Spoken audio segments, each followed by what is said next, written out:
But let's start off with the match review. And like I said before, a bit of a lackluster performance, especially in that first half. A lot of fans are getting worried in terms of performances, saying they're not good enough. People saying even Son needs to be dropped and all this kind of stuff. What would you say to them? Look, in terms of Sonny's performance, it wasn't great. I'm not going to lie. He improved in the second half, but his touch in the first half definitely seemed to be off. But I did think he was a much bigger threat in the second half. He did hit the post and stuff like that.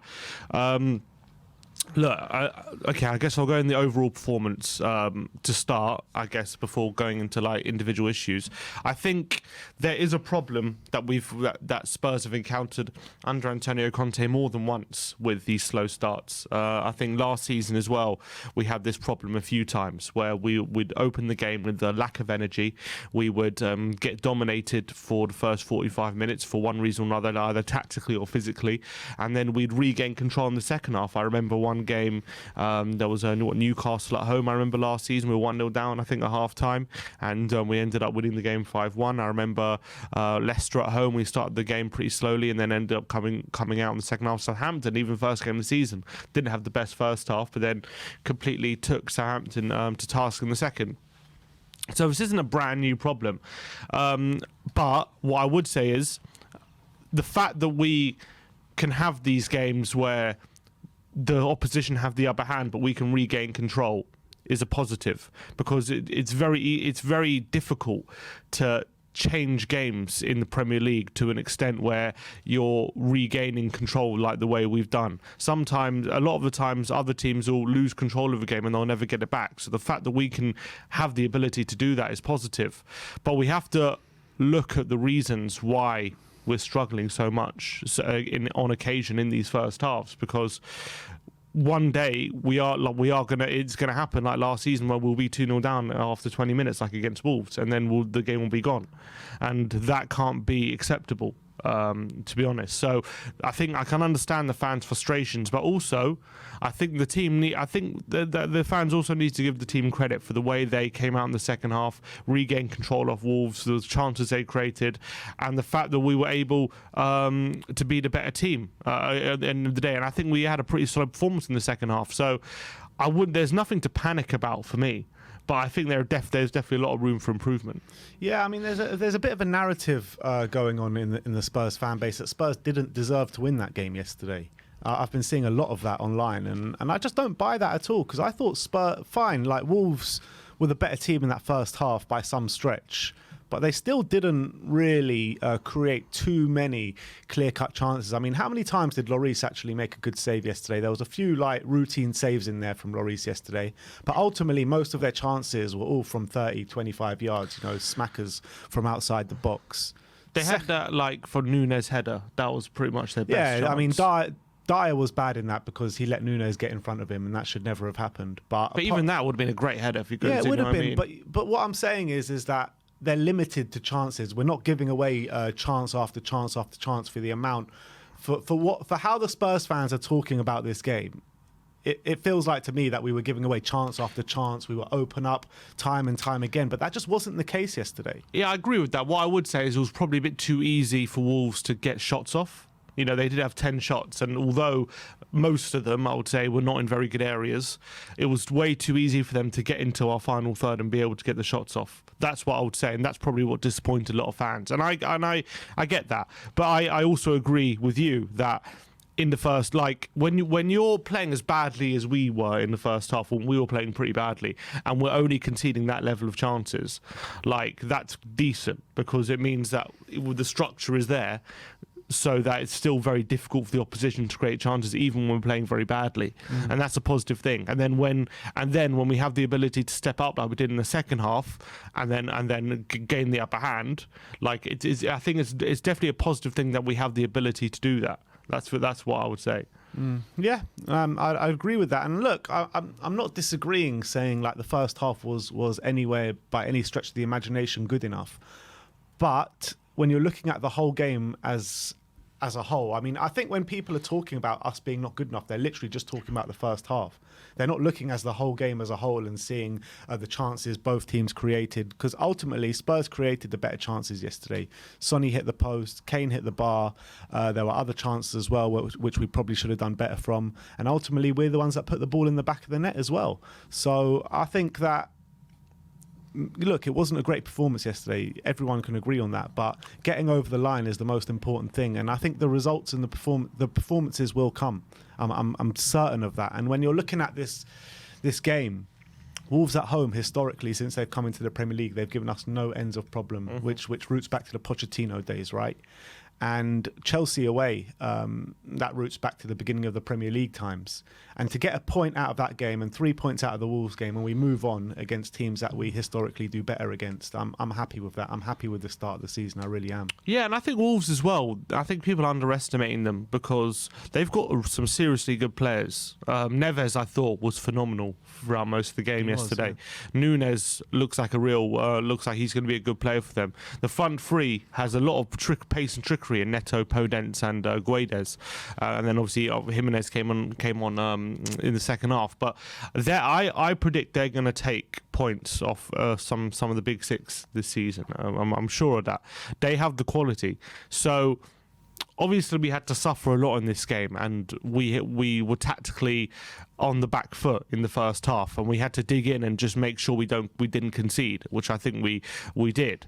And I think the fact that Wolves gain that control, I mean, you're going to have periods in the season. You're going to have games like this. It's not going to be plain sailing. You're dominating throughout every game. You're going to have games where you're struggling and the opposition have the upper hand. But the most important thing is that you react to that and you regain control. That's what great teams do. A lot of teams like yesterday wouldn't have regained control yesterday and would have succumbed to how Wolves were playing. But we didn't allow that to happen. We got back in the game. We took control tactically and physically back from Wolves, and we managed to stamp our authority on the game. And that has to be acknowledged, I think, from a lot of the fan base who are complaining about a very poor first half. It's almost as if you have a poor first half, so there's nothing you can do to to kind of recover from that. I get it. We were terrible first half, and I'm sure Conte will look at that with his coaching staff, and I'm sure they'll go over it and analyse why we were so poor. But I think that they also need credit for how we responded to Wolves in the second half. And I think ultimately, if you look at the XG and all that kind of stuff, Spurs end the game on top, and we're the ones who, as you say, create the better chances. So, for me, I think we're going to have a lot of better performances this season. I'm sure of it. We're going to have games where we blow teams away, but we're also going to have games where we struggle. And this is a game where we struggled, but we still go over the line. Yeah, absolutely. And when moving on into the season, this is going to provide a good base for us as well. And people need to remember, this is a marathon. It's not a sprint. Going at 100 miles an hour at the start of the season is not always the best thing, because you can run out of steam. And I think that Spurs, look, there's no two ways about it that we're struggling in certain parts of games at the moment. And I have no qualms about it that we are going to get to grips with things eventually. I guess why maybe some people are maybe pessimistic or starting to worry is because obviously it's a big stretch. You could argue this time last season it was a very, very similar situation. 3 wins after the start of the season, but very uninspiring. Some fans saying, "Oh, it's fine, we're winning without playing well, that's a good sign." And some fans saying, "Oh, actually, we're not playing very well at all, and we need to step it up." I think it's completely different. I think it's completely different to last season. Last season, we were barely getting over a shot on target a game. Now we are creating openings. We are creating good chances to score goals. We scored 4 goals in the first game of the season. Against Chelsea, we potentially could have scored a few more as well. And yesterday, we could have scored a few more. So I'm not buying that it's the same as last season. Obviously, I don't think, now with Conte and everything, no one could argue it's the same. I'm just saying maybe it's that memory of that. And then it kind of, it brings that all flooding back, doesn't it? What I think is the main thing in the Spurs fan base, why they're getting so angry at these performances, because they're looking at Arsenal and the way they're playing, and they're battering teams away, and they've had a fairly easy start to the season. I mean, Bournemouth yesterday, they completely just... Bournemouth didn't hardly even turned up to that game yesterday. You know what I mean? So I think that they're looking at Arsenal and being like, oh, they've got their shit together, and what are we doing? We're just about getting through games. But you got to remember, we've played Chelsea, who played Wolves, a lot tougher teams. I completely agree with that. I think we've had a much harder start to them. Yeah, I agree. So, I don't think fans should be looking at that and thinking, they're looking so much better than us, so, we have to be worried. We just have to just concentrate on ourselves and our story of the season. And, look, the performances at the start have been a bit of a mixed bag, but I still think that we're clearly moving in the right direction. The fact we've got 7 points out of 9 from the fixtures that were the fixtures at first we lost last season, and very tough for me, quite tough fixtures as well. I think it's good. I don't think fans should be thinking pessimistically or negatively right now. I think we got to be happy with how we're going, and I think performances will come as well, and hopefully a couple more signings before the end of the window as well, which Conte was alluding to in his press conference. So let's see how we do. In terms of individuals, we'll start with Sonny. Yeah, look, for me, I kind of feel like maybe we should rest Sonny next game. Not because I think he was bad yesterday, I think, in general, compared to how he plays. But I think you don't bring in someone like Richarlison, right, if he doesn't come in when other players either need a rest or are a bit out of form.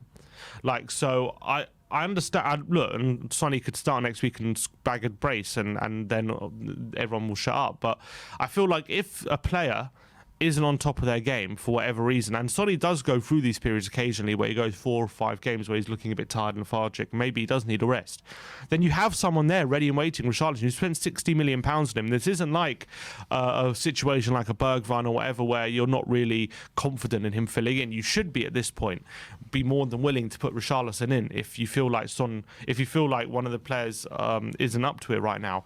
So for me, if Richarlison does start next week, I would have absolutely no problem with it, because that's the whole point of signing a player for 60 million, to add quality depth. We need to get, as I said when we signed Richarlison, we need to get to a point where if Son is rested, it's not a story. Where if Kane is rested, it's not a story. It's just something that happens. That's just a switch. And for me, if Conte decides to rest him next week, then so be it. And I'm not going to make a big deal out of it. Yeah, I get that, and I agree with that. But also, if Sonny starts, people who are calling for him to rest shouldn't be angry about that as well, because you're talking about, first of all, you're talking about a manager like Antonio Conte. He knows exactly what to do in these situations. He knows exactly what to do. And you're talking about a player like Heung-min Son, Golden Boot winner last year, world-class player. These conversations about Heung-min Son happen every single season. Mm-hmm. And every single season, he proves people wrong. So I think Conte will make the right decision. If he chooses to start Richarlison over Son, I'm not going to have too many problems with it. And if he chooses to start Sonny again, then I'm going to be completely happy with that as well. So I think that it's a great headache to have, the Richarlison and Son thing right now, because I think Son can easily come in next week and bag a couple of goals, like you said, and be back to firing form.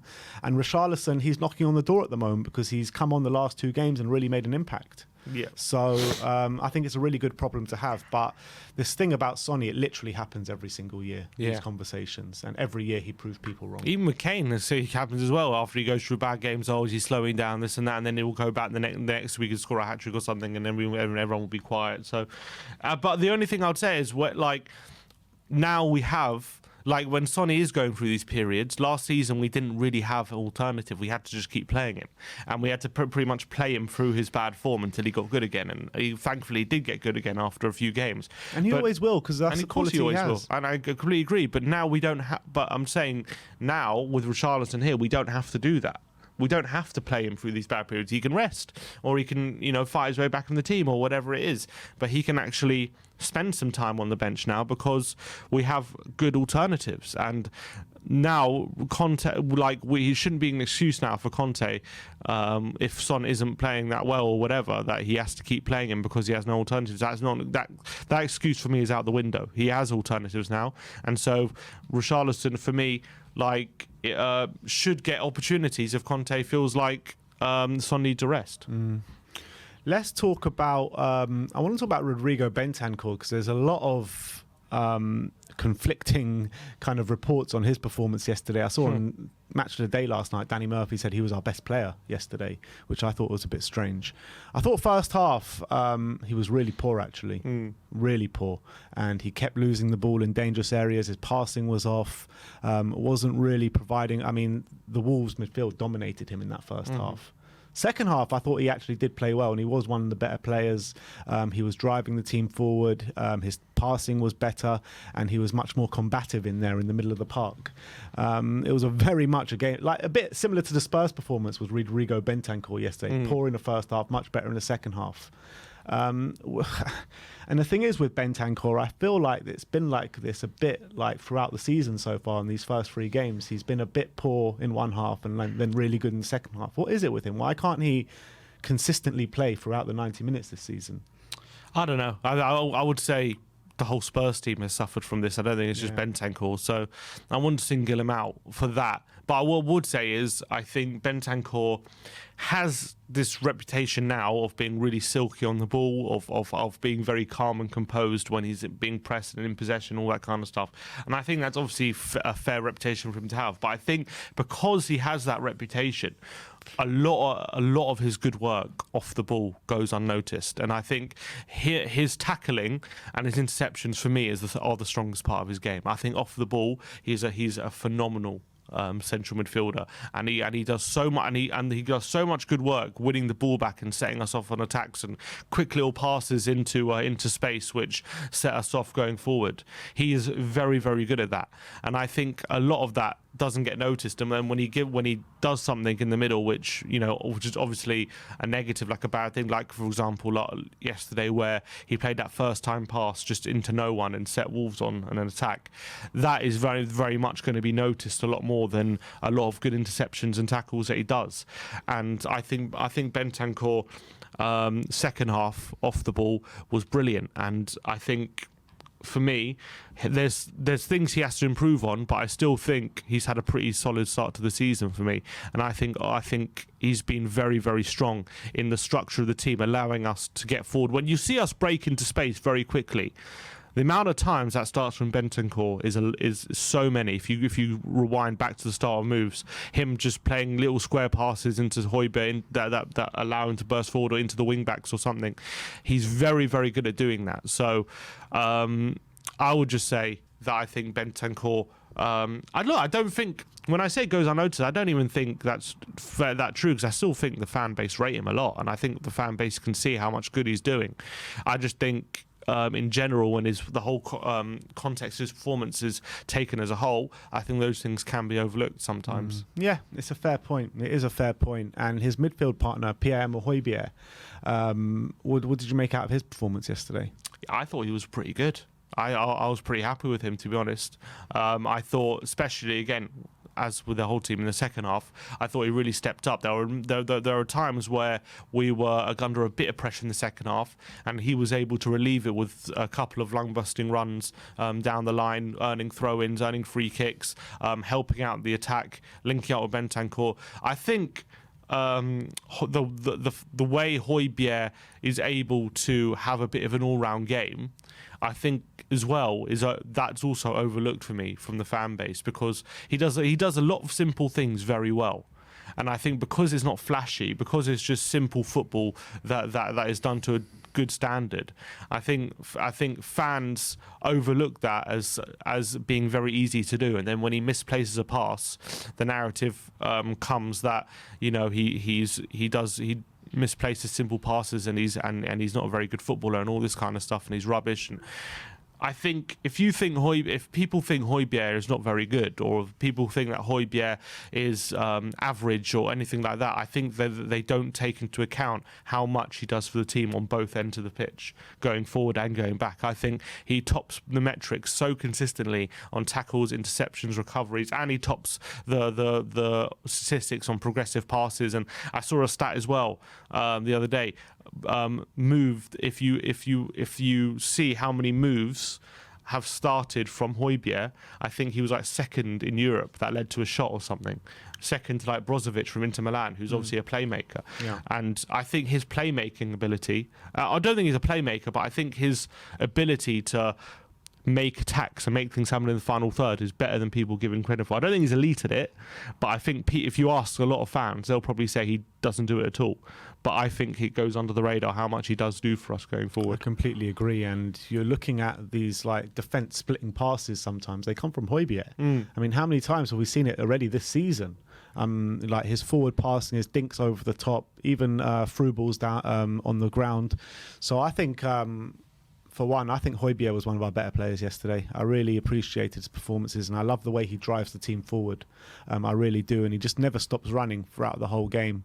But the player who I really want to talk about is Perisic. What a player. He came in and he made such a difference yesterday. The supreme quality he has on the ball, taking men on and also getting balls in the box. I mean, those crosses that he does already with such a small bite size of a sample that we've seen from him so far. What we're talking about the last 15 minutes at Chelsea, and we're talking about first 70 minutes yesterday. How many good crosses has he already put in? 2 of those corners, and then that one for Kane as well yesterday, and I'm sure there was one more yesterday in there as well, and obviously that header at the front post that obviously led to the goal yesterday. Yeah, and also what I took note of is how many headers he won in general. He is really good in the air, just in open play, and the amount of times a long ball was hoisted towards him, and he was able to beat his marker in the air. I think it was Johnny. He really had the advantage height-wise and aerially wise than his fullback, and I think that could be a big area of joy we could get from him throughout the season, because I think he's probably got the beating of majority of fullbacks in the league in the air. I would make that prediction. And if that's true, he could be a very good outlet aerially from goal kicks and stuff if need be. When we need to, if we need an out ball, he could be very solid at that. But it was just so refreshing to see someone. I know, look, Sessegnon's been pretty good last few games, but and he's been in good form. But one thing I haven't seen Sessegnon do is when we, like, for example, yesterday with Perisic, when Højbjerg plays him in space, he looks like a proper winger taking on a man. He doesn't look like a fullback who's just looking to get across it. He looks like he's doing step overs. He's causing problems. He's going exactly inside and outside. Huh? That's exactly what he is. Exactly, that's the point.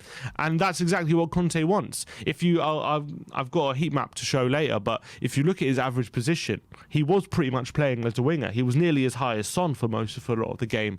We pretty much had a front four with Kulusevski, Kane, Son and Perisic pretty much throughout during the game. So he was a breath of fresh air on that left-hand side. But he looked so accomplished with both feet. He had such good pace for a 33-year-old. That moment where I think Son plays him down the line and he had all that space to run into and defenders look worried about him when they're in one-on-one situations with him. They don't look worried about Sessegnon when Sessegnon's about to take him on. They look like they're confident they can stop him. But when Perisic is coming there, they look worried. They look like they're in trouble. And that's exactly what we need. And what it does as well is it opens up space, because you can't just leave him alone. You can't try and help the wing back or the full back by bringing someone over to double up on Perisic. You can't leave him 1v1 because he's very good in 1v1 situations, and more often than not he's going to get the beating of his defender. So it's going to cause a lot of trouble for defences this season, having him on the left hand side with Kane and Son and Kulusevski as well in the middle. That's going to cause a lot of problems for a lot of teams, and for me as well. With Emerson not being as good going forward, but being pretty good defensively, I think it might, if we allow Perisic to really push up like we did in the second half yesterday, then you could maybe balance it out with Emerson being more conservative, and you can still get a lot of joy there, because it allows Perisic to be a lot more offensive potentially if Emerson's there on the right hand side. It would be interesting to see how we would do with Doherty there as well, but I think that could cause a good balance. Yeah, I was actually thinking about that yesterday. I think you're completely right there, and I think we need to do that tactic in maybe games where we're expected to win at home against those kind of teams, maybe below the top 6 or whatever, when we're not being asked to defend too much. But with Perisic, he did go off holding his calf yesterday, which is a slight worry. We'll have to see and wait with any news on that one. Yeah, Ali Gold said, though, obviously he was struggling with a calf injury during pre-season, wasn't he? But Ali Gold said that was in his right leg and he was holding his left leg yesterday. So it does seem to be a different injury rather than a reoccurrence of an old injury, which I guess in one way is positive. But I guess we'll see if it is anything to worry about. I'm hoping it was just precaution, because it's no coincidence that he went off very soon after Adama came on. And I think Conte might have been worried about that situation as well, with Perisic potentially tiring and Adama obviously having fresh legs and pace to burn. You don't want 33-year-old Perisic chasing Adama in the last 10 minutes. No, exactly, especially if he's played for the whole game, you know what I mean? So I'm hoping it was more tactical than something that was an injury, but he did seem to be holding his leg. And to be fair to Cesc, I thought he dealt with Adama fairly well yesterday when he came on. Yeah, and he nearly got an assist as well. On the other end, look, to be fair, Adama, he threatened to make an impact, but he didn't quite get involved enough. And I think a lot of it was down to how Cesc shackled him. Yeah, he didn't bully us sometimes, maybe as he has done in previous years. But let's just talk about the defence before we move on quickly. I want to talk about Dyer and Sanchez. Obviously, Eric Dyer in the middle. I thought aerially, actually, with the balls coming over the top, he was fairly strong. But where I felt he was weak was on the ball yesterday, and every time he tried to do one of these dinks over the top or one of his pings, it was just always too far. And he was shocking on the ball yesterday, Dyer. Yeah, I think in the first half we were forced, tactically into playing a lot of long passes.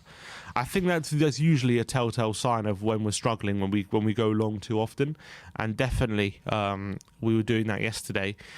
And usually Dyer's pretty effective at that, but I agree. There were a few times as well he tried quick passes into Harry Kane and they weren't coming off. He was too shackled, they weren't accurate enough. His long passes over the top, either to Son or Perisic or Kulusevski, they weren't coming off whatsoever. He either overhit them or they weren't accurate enough. And that's something to be, I wouldn't say worried about, but it was frustrating because we know he can be very, very accurate with his long passes usually. So the fact that he was a bit off yesterday was a bit worrying. I can say the same for, I think, our whole back three. I think every time they played a long pass, it was definitely in the first half, it wasn't accurate enough. And that's the problem, right, in a Conte system with these defenders, because we need ball-playing centre-backs. We need players to be comfortable on the ball, especially in that back three. And Davinson Sanchez defended well yesterday for the most part. And it was on the ball where he looked nervy and not really comfortable and wasn't really doing it for us, playing it out the back. And the same goes for Dyer, and probably the same goes for Davis as well. Yeah, and I'm hoping maybe in the long run, Clement Longley can help with that. I do think Dyer is pretty good ball-playing centre-back. I think in terms of, if you're comparing him to most other centre-backs in the Premier League, I would say he's in the upper end in terms of his ball-playing ability, Eric Dyer. But when it comes to Ben Davies, I think he's probably slightly above average. I don't think he's anything special on the ball. I do think he's decent. He's probably better than your average defender on passing ability-wise and stuff like that, but I don't think he's like elite. And then obviously Romero's pretty good, but I think Sanchez, that's obviously his big area of weakness, is his on ball ability. And there was a couple of occasions yesterday, despite all his good work, and I think Sanchez actually defended admirably yesterday, and I think he was actually pretty good overall. But there were a couple of moments on the ball where Lloris is playing it short to him. We're trying to play out the back, and it nearly cost us, and we nearly cost us a goal because of his awkwardness and lack of composure and his that's something that at this point I don't know. I don't know if it's ever even worth talking about him ever improving it, because it's just been such a obvious problem for so long. Like, is that ever going to change? Oh, you'd have to say at this point, no. But to be fair to Sanchez, his ability, his defensive ability, is probably what gets him. What makes him a player who's good. His defensibility is that good. I would say it's probably what gets him a spot which is good enough to be back up in our squad right now, because you know, if it wasn't for him yesterday, you know, we might have conceded a goal or two with his covering tackles and stuff like that. So he has to have credit for that. But I just don't know if he's ever going to be the defender which is perfect, which Conte really relies on week in, week out. He's just never going to be it. He's not, but you look like, I agree with you that you have to give him credit for stepping in and defending like he does, because I think for the most part, for the majority of times he does step in, he defends really well. Yeah, and I'm very happy with Sanchez. And you know, you can't. It's not his game on the ball, and it's not his game being in Antonio Conte's system. And for him to slot in like that and defend really well, you know, we haven't conceded for 7.5 hours when he's been in the back three, and that's credit to him. But I completely agree. I don't think he's ever going to improve on the ball, but I do think that he's good enough to be a backup here. Yeah, I do, and you know, I think as well, he's played Champions League football for us before, and it was pretty decent when he played in the Champions League as well, so he can step in those games, I'm confident of. It's funny, though, if I offered you right now a swap deal, would you swap Sanchez back for Foyth? Would you do it? Probably would, you know. Yeah, I probably would as well. But I said at the time that I didn't want to see Foyth gone. I remember saying clearly at the time this is going to be a mistake. I actually think Foyth could be pretty perfect for us. Foyth could play right wing back, he could play centre back, he could play defensive mid. I think, like I said, in terms of that ball playing ability out from the back, I think he'd be really good. And super aggressive as well, good on the ball. Like I said at the time, yeah, I think it was a big mistake selling Foyth at the time. He was good in a back three for us, even under Poch. Whenever he played against Dortmund in the back three, and I remember in the Champions League knockouts, and he was really good. The problem came when he was a back two, and there was a lot of pressure on him to be physically dominant. And also, he was extremely young when he was he was extremely young. And now look at him; he's on the brink of move to Barcelona. Apparently, really, he's going to Barcelona. So. It was interesting to see how. I don't think he was ever going to fit into Mourinho's system. No, he wasn't. No, he wasn't. But I think he fits into a Conte system, and I think he fits into a Poch system. Yeah. Which is a shame. It's a shame. But it's a shame. Look, what can you do? Yeah, I agree. But yeah, look. I think, but Sanchez now 7 hours without conceding as well. Over 7.5 hours. 7.5 hours, yeah. Fair play to him. Yeah, it's fair play to him. And you've got to give credit where credit's deserved. And I think a lot of people like to slander Sanchez. And I think you've got to give him credit where it's deserved. And this is one of these moments, because 7.5 hours is no mean feat at all when you're thinking about when he's stepping in for our best defender as well. Yeah, and difficult games as well he was playing in. So, you know, you've got to give him credit. Yeah, absolutely. But anything else you want to touch on for the match review? Set pieces. Yeah, you've got to say as well, we're really starting to see what Gianni Vaio is about with his set piece routines, because it's not obviously we scored from one, which is the key and what probably brings it to mind. But it's not just that; it's in the first 3 games we've been really, really dangerous from set pieces in every game, and I can see him mixing up. I can see different ways of where he's aiming for and things like that. When even if Son takes it, if Perisic takes it, we every time we get a corner, we look like we're being a threat now. And it was no surprise when we played Chelsea and when Perisic took that corner, there was 4 Spurs players around the ball. I don't think that's an accident. I think that was definitely planned. When Perisic flicked that on for Kane, I don't think that was an accident that Son aimed it for him there, because you saw the one before Perisic was taking it. Now, why wasn't Perisic taking it this time? Because there was a plan for him to be at the front post and use his aerial ability, and that's what happened. And I was saying to you, I remember quite clearly during the game, I was saying to you yesterday, why the hell is Son taking corners while Perisic is on the pitch? And that's exactly why. I told it because I said Perisic is very good in the air. He's very good in the air. And so that's something you've got to balance out, because obviously he's also really good at taking corners, but you've got to balance it out sometimes because you need that aerial ability as well. So I think we mixed up brilliantly. The corners he took, we nearly scored from. Sanchez nearly scored from one. We nearly scored in the first half as well. There was a flick on, I think it was from Dyer or from a defender, and nearly fell to Kane, and it ended up just going wide. Against Chelsea, as you say, we had a couple of really good set pieces. Against Southampton as well, we were mixing up. We were playing these short corners, which Kulusevski was whipping crosses in as well, which I think as well it's something we're looking a lot more dangerous from. When we play it short, we seem to have a plan of what we're going to do, instead of actually just winging it and kind of just playing it short and see what happens, which I feel like sometimes we did last season. So set pieces, for offensively anyway, you still got to talk about defensive ones. Yeah, I mean defensively from set pieces yesterday, I thought we were pretty good, but against Chelsea, obviously, it was pretty poor. Offensively though, I think we're going to be getting a lot of goals this season from set pieces, and I'm excited moving forward that we've got another element to our attack now, which we didn't really have last season, and that's going to be very key, especially in games like yesterday when we're not at our best.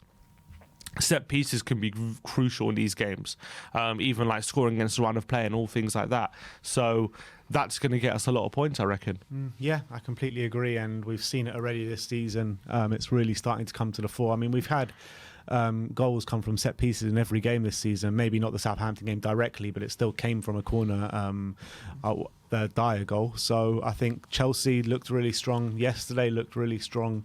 So I'm very happy. I'm just worried about these defensive set pieces. And hopefully that organisation will come with time.